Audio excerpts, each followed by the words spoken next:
پہلی بات تو آپ کو یہ یاد رکھنی چاہیے کہ یقین کے بنا دعائیں ادھوری ہیں۔ دعا سب کچھ کر سکتی ہے۔ جو مانگ رہے ہو وہ تمہارے لیے دنیا کے لیے ناممکن ہو سکتا ہے، لیکن جس سے مانگ رہے ہو وہ اعلیٰ کلی شیء قدیر ہے، جو اس پوری نظام ہستی کو چلا رہا ہے، جس کے حکم سے سورج نکلتا اور ڈھلتا ہے، جس کے حکم سے صبح و شام میں اور پھر شام و رات میں بدل جاتی ہے، جو تمہیں آج تک سنبھالتا آیا ہے، وہ کیسے تمہاری دعائیں قبول نہ کرے گا؟ اللہ سے جب بھی مانگو، جیسے بھی مانگو، وہ ضرور سنتا ہے۔ وہ تمہاری خاموشیوں کو بھی سنتا ہے اور تمہارے سینوں میں چھپے ہر راز سے واقف ہے۔ بس تم کامل یقین سے مانگو، پھر دیکھنا تمہاری دعائیں خود ہی قبول ہوتی ہوئی نظر آئیں گی، خود ہی معجزے رونما ہوتے ہوئے نظر آئیں گے۔ کچھ بھی ناممکن نہیں ہوتا، بس ایسا سوچ لیتے ہیں کہ یہ چیز نہیں ہو سکتی۔ کیوں نہیں ہو سکتی؟ بالکل ہو سکتی ہے، بس اپنی دعاؤں پر بھروسہ ہونا چاہیے، دل میں ایمان مضبوط ہونا چاہیے۔ جب سچے دل سے، دل میں بغیر کوئی شک لائے تم اللہ سے مانگو گے تو وہ بھی تمہاری دعاؤں پر کن کہہ دے گا۔ اپنے دل سے تمام شک ختم کر دو، ہر دعا پوری ہوگی، اور جو نہیں ہوگی اس میں بہتری ہوگی، اور اس کے بدلے اس سے بھی بہترین چیز ملے گی، اور یا پھر تمہارے دل سے اس چیز کی خواہش ہی ختم ہو جائے گی جو تمہارے لیے بہتر نہیں۔ مگر اللہ ہر دعا کا جواب دیتا ہے، بس ذریعے مختلف ہوتے ہیں۔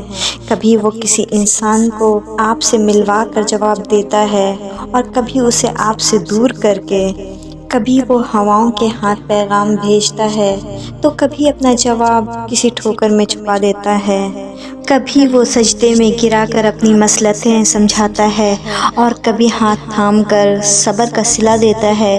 آزمائش کا آنا اور روح کا ریزہ ریزہ ہو کر بکھر جانا بے وجہ نہیں ہے۔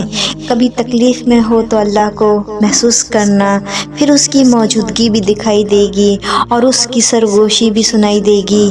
تڑپ دل میں ہو وہ تب بھی اتارتا ہے جب وہ تمہیں یاد کرتا ہے، پھر تب وہ چاہتا ہے تم اس سے بات کرو، اسے اپنی کیفیات سناؤ، اپنی ساری پریشانیاں اس کی دہلیز پہ چھوڑ آؤ، ہر فیصلہ اس کے سپرد کر آؤ، تاکہ بس تم اور اللہ رہ جاؤ۔ پھر سے مسکراؤ اور سب بھول جاؤ۔ مٹھاس تو پھر بس اسی کے ذکر میں ہے، اور سکون کے لیے تو اس کا نام ہی کافی ہے۔ تم تنہا نہیں ہو، تمہارے ساتھ اللہ ہے، اور جس کے ساتھ اللہ ہو اس کے ساتھ تو کائنات کی رونقیں چلتی ہیں۔ دعا آخر تو نہیں، مگر سب سے اہم قدم اللہ سے ملاقات کا دعا ہے۔ دعا پروٹوکول کی طرح ہوتی ہے جس میں اس بادشاہ کے سامنے اپنی بے بسی رکھی جاتی ہے، گڑ گڑا کر اسے منایا جاتا ہے۔ دعا کے ہر حرف پہ انسان اس بات کا اعتراف کرتا ہے، تیرے در سے آخری امید لگا کر آئے ہیں، تو ہی عطا کرے گا، کیونکہ تو ہی بس عطا کر سکتا ہے۔ دعا پہاڑوں کو بھی سر کرنے کی صلاحیت رکھتی ہوئی اور لکھی ہوئی تقدیر کا ایک ایک حرف بھی بدل سکتی ہے۔ دعا وہ کر سکتی ہے جس کا نہ آپ کو کبھی وہم آیا اور نہ گمان۔